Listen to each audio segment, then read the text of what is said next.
Right, I generally struggled making this video because I wanted to like showcase that doing the flamethrower does work, because I've had a lot of people saying it doesn't because of a variety of whatever situations. So I really wanted to do like a good 30-40 minutes, which I think this is.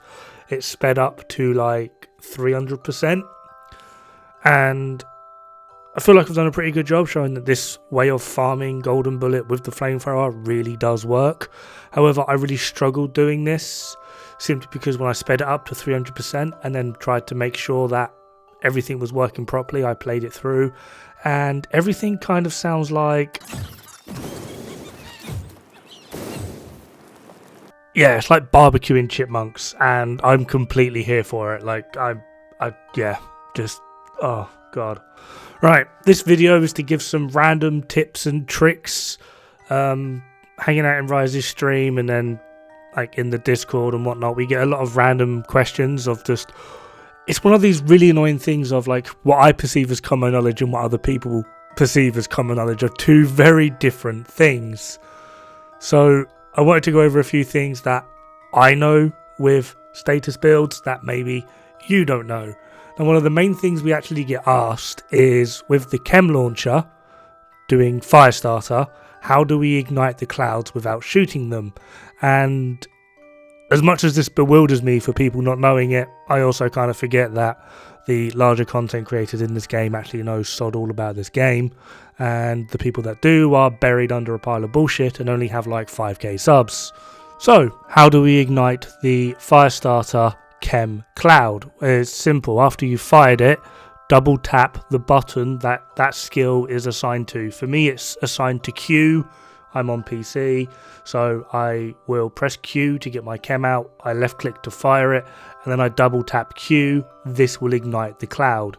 Annoyingly, it does also mean that it will put my chem away, so if I do need to fire off another one rapidly because it missed, I have to go through an entire animation.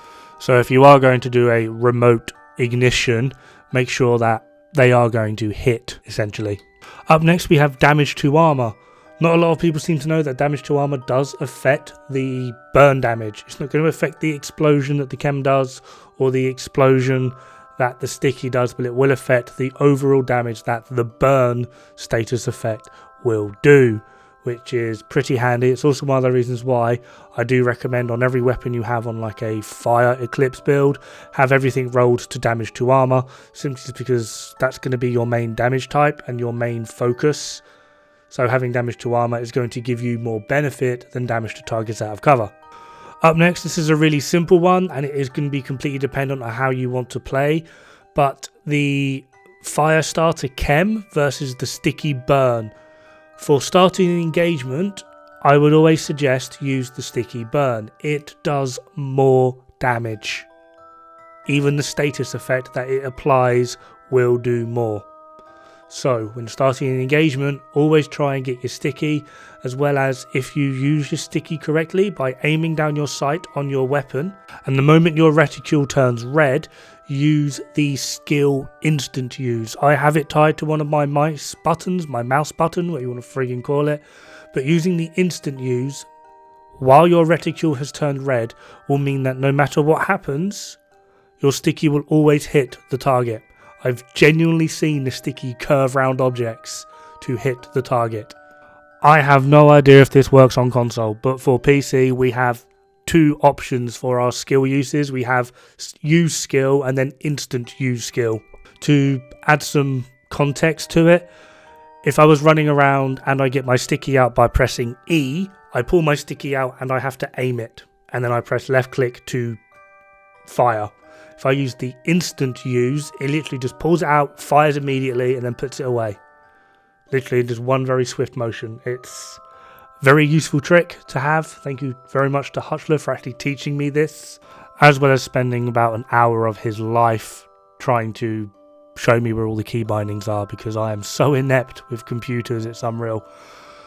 Next one is going to be stacking capacitor. This is actually quite weird. I've actually had a few comments already, people saying that they're stacking capacitor and their damage isn't increasing. This is weird. You have to essentially stack capacitor before they get hit with a status. If an enemy is on fire and then you use capacitor and then stack, you won't see a difference in damage. You have to stack capacitor beforehand, then hit them with the sticky or chem, then you will see a difference in damage. Now for something like Golden Bullet and running around like a lunatic in solo, this really isn't needed.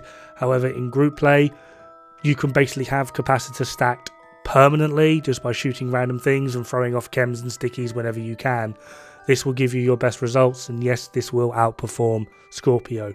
However, the difference here with Scorpio is you can just spray things and make it easier. If you are still struggling with doing this, honestly, just get yourself a test subject. It's not going to be as much damage, but it will still help out. Now, for the point of contention, which I'm sure everyone knows I was going to bring up at some point, and already I'm getting people being like, oh, Creeping Death is fine. Technically, yeah, Creeping Death, it's not really going to hurt you, but at the same time, considering we're running Eclipse, our offense and our defense literally comes from killing things with fire. So, with that in mind, the original footage is going to be playing in the top left, just so you can see I'm not editing it in any way. And we're just going to test damage numbers. With Golem Backpack with Creeping Death, we are getting 308,555 on our sticky burn and 72876 on our vial proc.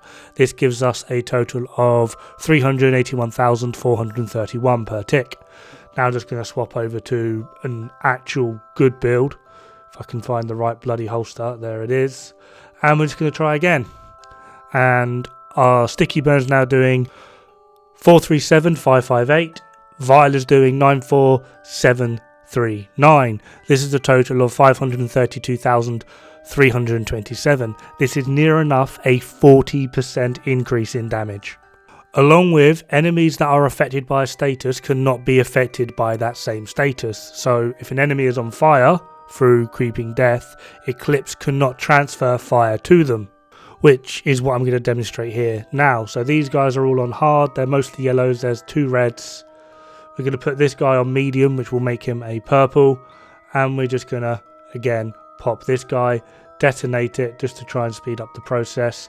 The fire will now spread. Due to the way in which Eclipse works with the refreshing of the duration as well as the overall effect of the damage, we should get 1.5 rotations. So we're now on the second rotation here, and thanks to the refreshing of Eclipse, we get these guys down to into their health bar. Not too shabby. Now annoyingly, I then screw up this test because I don't reset those yellows on the left hand side, but we swap back over to Eclipse with Creeping. We do weirdly reset this guy for some dumb reason. Swap weapon just to get rid of capacitor stacks to make sure it's a completely fair test, and then we're going to detonate just to try and speed things up. It doesn't increase the burn rate. This would effectively be rotation 1, which is kind of a piss poor show, simply just because the first rotation, all of the yellows started with no armor, and it can't even get back to the point of where the enemies don't even have armor.